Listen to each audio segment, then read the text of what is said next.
I wanted to record. It's been a little minute or two since I checked in, and we're in module 14, and I wanted to give you a just an overview of the material to give you a video companion to help you weed through the material here and wade through it, wade through.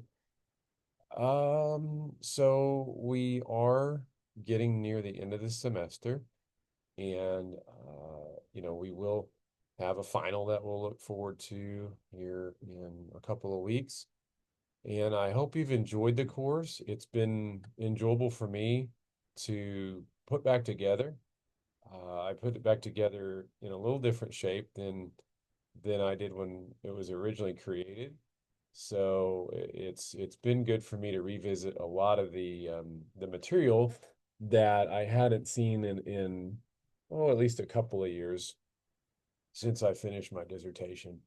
And that really brings me to this video. So you'll notice though there are a lot of not auxiliary, but there are a lot of resources built into this week's module. And the reason for that is it was a source of research for me for 4, 5, 6 years while I was in my doctoral program. Um, I think that this is a a difficult intersection for a lot of folks, and I think even thinking about the class, some of the things that folks have shared, in assignments here and there.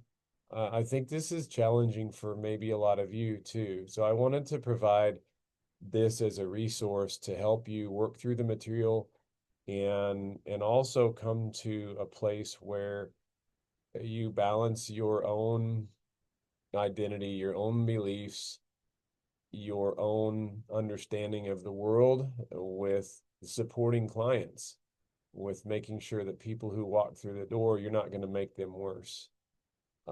Because that's our number one, ethical guideline is non-maleficence, do no harm. So let's go ahead. I'm going to share the screen. I'm hopeful that this will show up. The odds are this, I have a larger screen that I'm looking at, so I'm hopeful you can see it.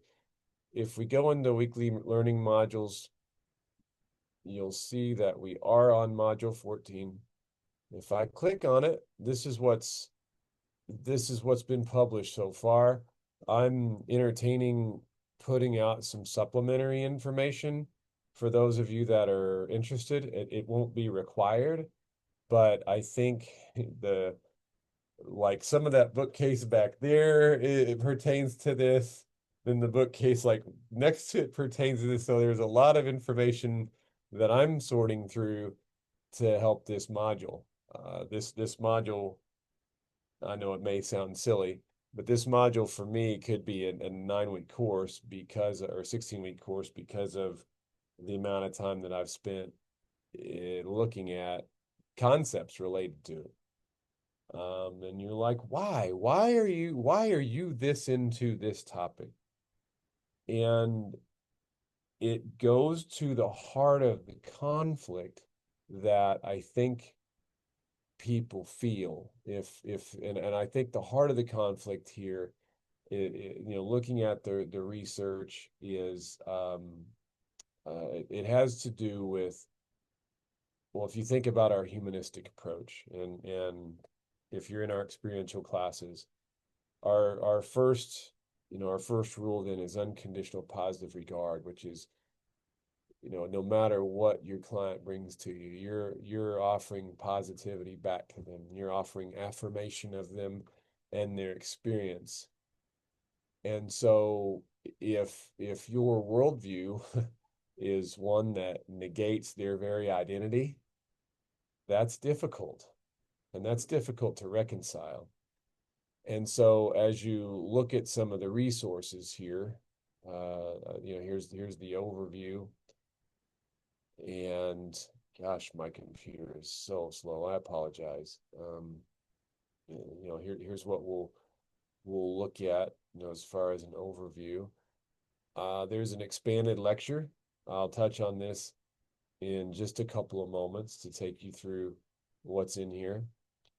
I mentioned the word reconcile, and this person, Gail Minix, is a person I reference in my own dissertation. She did a grounded theory where her qualitative research, where she tried to understand how people, and she, she uses the word Christian, and I'm not trying to harp on Christianity. If you go back to different religions, you go back to Judaism, Islam, um, possibly other traditions as well.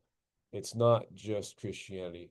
The reason why that's the focus here is it's a predominant religion in the United States, and therefore it's encountered more in counselor education training and counselor to client relationships, and therefore that's the reason that it's kind of front and center. It also, as far as my own, upbringing, my household was a conservative Christian upbringing, and so as I think about my journey, and I would say a transformation over my lifetime, um, of understanding of not throwing away. I have a seminary degree. I didn't throw away, my religion. So um, I think that this could be a powerful document to read if you're struggling with this, just reconciling. Uh, there's another source that I provide here, again, that I use in my dissertation. This is, um, how can you be an ally and be a Christian? When you go to the heart of this matter, a lot of the supplementary material that I'm going to include, if I get a chance to, will speak to a journey, not the only one, but a journey from one of condemnation to affirmation. And that may be threatening to some folks, like, okay, well, I don't want to even look at that. That's going to be damaging to my faith. That's not the intent here. Again, the intent is to provide different lenses. If we can't do that in education, there's no reason for us to even endeavor in education to try to view the world from different lenses and try to understand different perspectives. If you're a counselor and you're not working to try to understand a different perspective, what are you doing? Again, I'm thinking about the individual to individual relationship. That's what we try to do, is to try to deeply understand our client. And this is even, here's some research that I did with a colleague, and I would say my colleague here is very conservative, fairly conservative, had a pretty conservative upbringing as well. Uh, I include. I'm hopeful this will populate. If it won't, I'm going to go back and upload it again. There should be a PDF here that's populating. I might need to look at that. Let me hold on. But we covered the decision making model earlier in. Oh, I didn't attach a file. Okay, that explains why. I'll go back and fix that. But we covered the decision making model earlier, and the decision making model for value based conflicts came from a couple of situations where people were battling, how do I reconcile? And so again, that bracketing idea is what the ACA provides us as a way to help provide care when we might have values that negate a person's identity. Um, so and here's your Blackboard material, your assignment as far as discussion. So we'll click here, and you'll want to answer the discussion questions this week. Well, back to the lecture.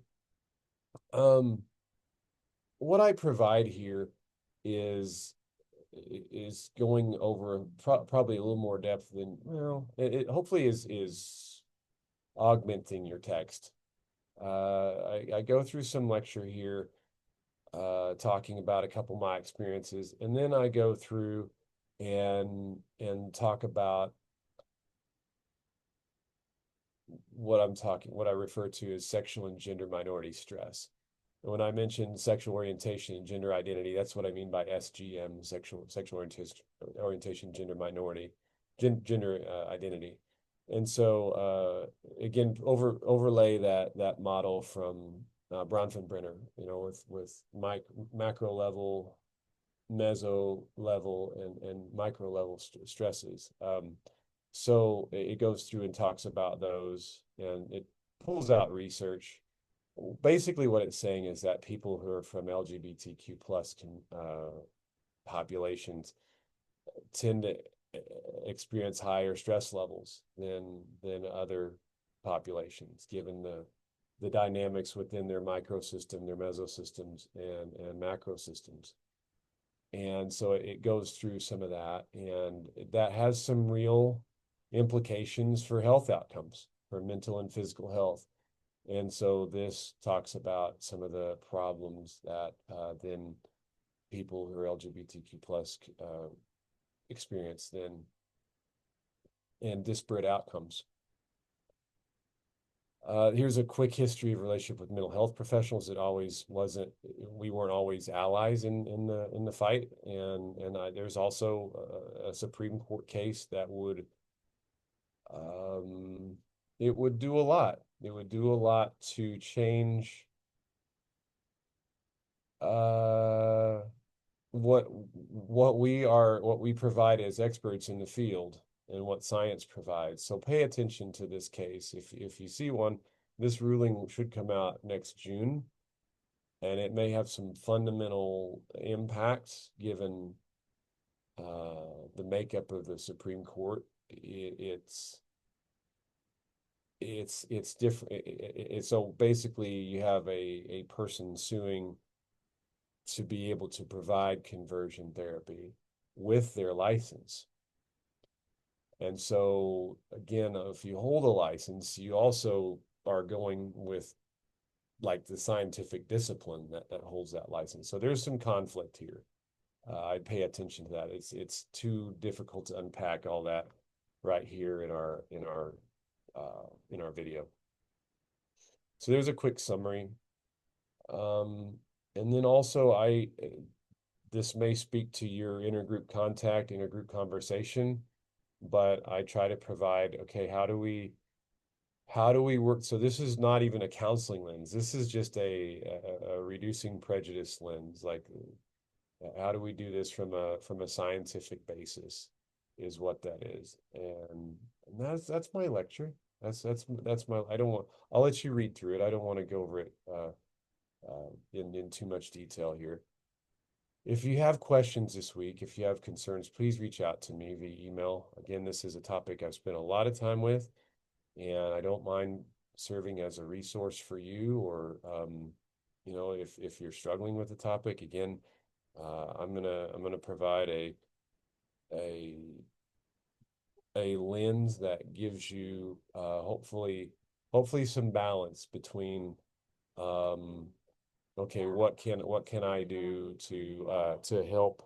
What can I do as a professional to help you become another professional? So, gang, take care of yourselves. I look forward to reading this week, and I'll talk to you soon. Thanks.